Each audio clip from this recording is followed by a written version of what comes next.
नमस्कार दोस्तों, आज हम बात करेंगे पेरिस ओलंपिक खेल की।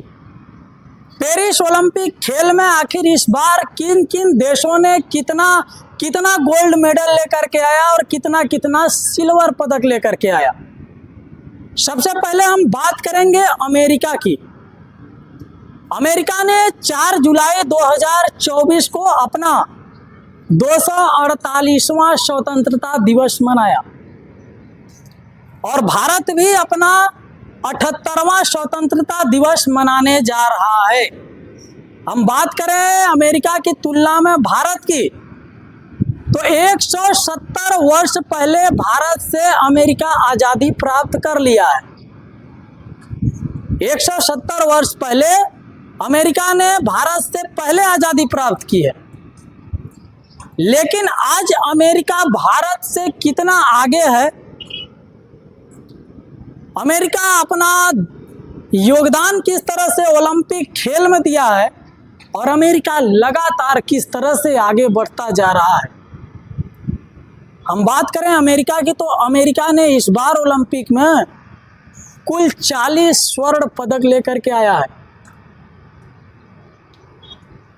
जो कि आश्चर्य की बात है। लेकिन अमेरिका वालों के लिए गौरव की बात है कि अमेरिका ने कुल 40 स्वर्ण पदक समेत 126 पदक लेकर के आया है।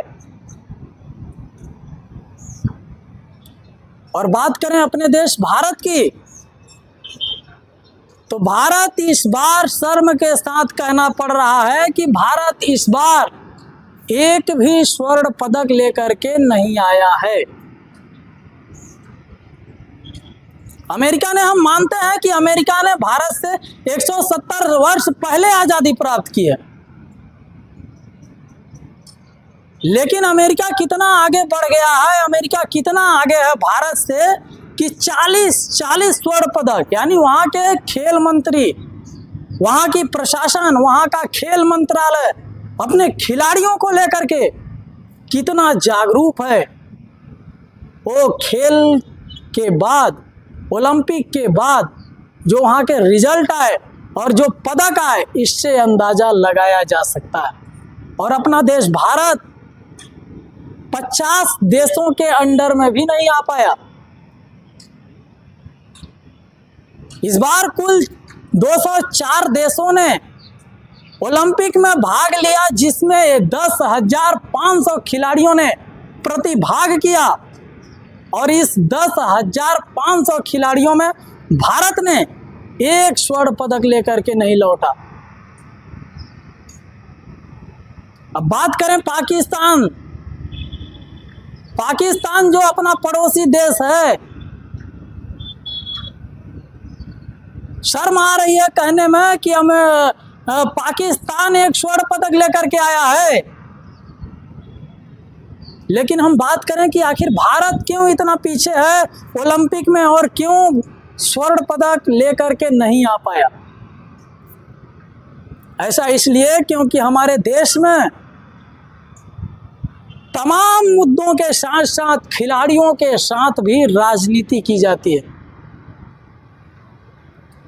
पूरे देश की निगाहें थी विनेश फोगाट के ऊपर।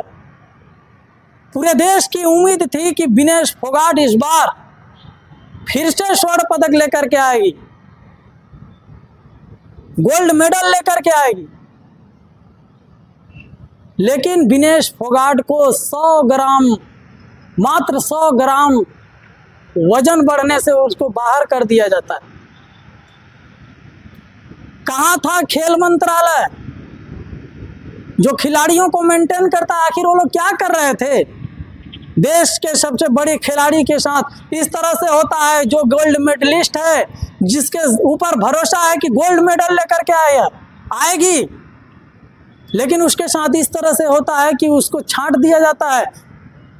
और खेल मंत्री क्या कहते हैं संसद में कि विनेश फोगाट को 70 लाख रुपए दिया गया है।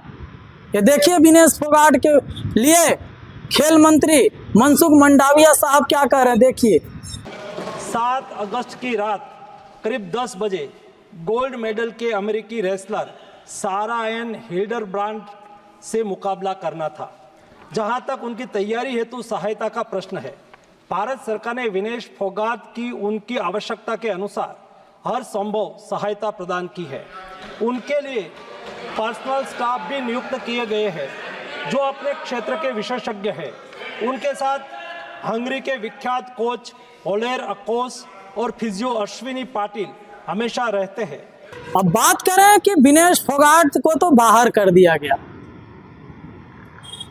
और भी तो खिलाड़ी थे, आखिर वो लोग क्यों नहीं मेडल ले आ पाए, गोल्ड मेडल क्यों नहीं लाए? अब हम लोग बात करते हैं अमेरिका, चीन, रूस, दक्षिण अफ्रीका, दक्षिण कोरिया।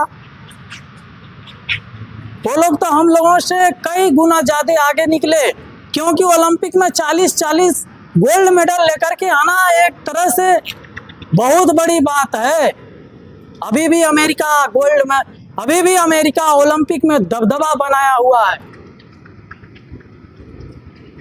और कितना अपने खिलाड़ियों के ऊपर। क्या हमारे देश में खिलाड़ियों के लिए जगह नहीं है? क्या खिलाड़ियों के लिए बजट पास नहीं होता है? क्या खिलाड़ियों को व्यवस्थाएं नहीं दी जाती है? ये तो सवाल बनता है ना अपने देश के ऊपर,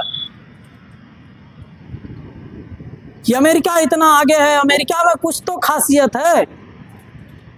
अमेरिका के लोगों के अंदर, अमेरिका के खिलाड़ियों के अंदर, अमेरिका के प्रशासन के अंदर, अमेरिका के खेल मंत्री के अंदर कुछ तो खासियत है, जो प्रशिक्षण कुछ अलग तरीके से देते हैं।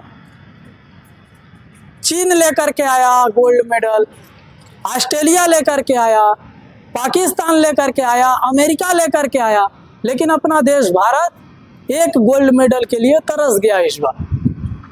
हमारे देश के खिलाड़ी केवल विदेशी खिलाड़ियों से ही नहीं लड़ते हैं, बल्कि अपने देश के अंदर उन तमाम लोगों से उनको लड़ना पड़ता है जो उनको शोषण करते हैं, उनके साथ गलत व्यवहार करते हैं। आपने देखा होगा दिल्ली के जंतर मंतर पे किस तरह से महिला पहलवानों ने, महिला खिलाड़ियों ने अपने आत्मसम्मान के लिए किस तरह से उनके ऊपर शोषण हो रहा था, उसको लेकर के धरना प्रदर्शन कर रहे थे, लेकिन उनकी कोई सुनवाई नहीं हुई। जो देश के लिए लड़ता है, देश के तिरंगे के लिए लड़ता है, देश के सम्मान के लिए लड़ता है, जो देश के लिए गोल्ड मेडल लेकर के आता है, उसकी बात को नहीं सुनी जाती है। हमारे देश में राजनीतिक पार्टियों के राजनीतिक नेताओं की बात सुनी जाती है। कुलभूषण के ऊपर महिला पहलवानों ने, महिला खिलाड़ियों ने आरोप लगा रहे थे, लेकिन कोई सुनवाई नहीं हुई। यहाँ तक कि देश की सबसे बड़ी पार्टी भारतीय जनता पार्टी, जो तीसरी बार केंद्र में अपनी सरकार बनाई है, देश के प्रधानमंत्री बने हैं मोदी जी, और उन्हीं के पार्टी से कुलभूषण सिंह के बेटे को टिकट मिलता है, जो देश के लिए लड़ती हैं, देश के लिए, देश के मान सम्मान, तिरंगे के लिए लड़ती हैं, जिनको देश की राजनीतिक पार्टियों से कोई मतलब नहीं है। वो आरोप लगा रही थी कुलभूषण के ऊपर, लेकिन कुलभूषण के महिला पहलवानों के इस आंदोलन की कोई सुनवाई नहीं हुई, बल्कि राजनीतिक पार्टियों ने कुलभूषण सिंह के बेटे को टिकट देकर के सांसद भी बना दिया। तो आप देख सकते हैं कि किस तरह से हमारे देश के खिलाड़ियों को अपने देश के अंदर भी लड़ना पड़ता है, अपने हक और अधिकार के लिए अपने देश के अंदर भी लड़ना पड़ता है, और अपने देश के अंदर हमारे देश के खिलाड़ी हार जाते हैं। तो कैसे आएगा गोल्ड मेडल? आखिर गोल्ड मेडल कैसे आएगा? खिलाड़ियों के ध्यान को भटकाया जाता है, खिलाड़ियों के ऊपर अत्याचार किया जाता है, तो कैसे आएगा देश में गोल्ड मेडल? कैसे फहरेगा तिरंगा? हमारे देश में जाति, धर्म, मजहब के नाम पे तमाम तरह की राजनीति होती है, यहाँ तक कि खिलाड़ियों को भी शामिल कर दिया जाता है। संसद में खेल मंत्री ऐसा बयान देते हैं जैसे एहसान कर दिए हों खिलाड़ियों के ऊपर। तो क्या होगा? यही होगा ना। आप लोग क्या सोचते हैं खिलाड़ियों के ऊपर? खिलाड़ियों के बारे में क्या सोचते हैं, और इस ओलंपिक के बारे में क्या सोचते हैं? कमेंट करके जरूर बताइएगा। और हमारे वीडियो आप लोगों को कैसा लगा कमेंट करके जरूर बताइएगा, और यदि वीडियो अच्छा लगा तो लाइक शेयर कमेंट करिएगा और हमारे चैनल को जरूर सब्सक्राइब कर लीजिएगा। तब तक के लिए विदा लेते हैं। जय हिंद।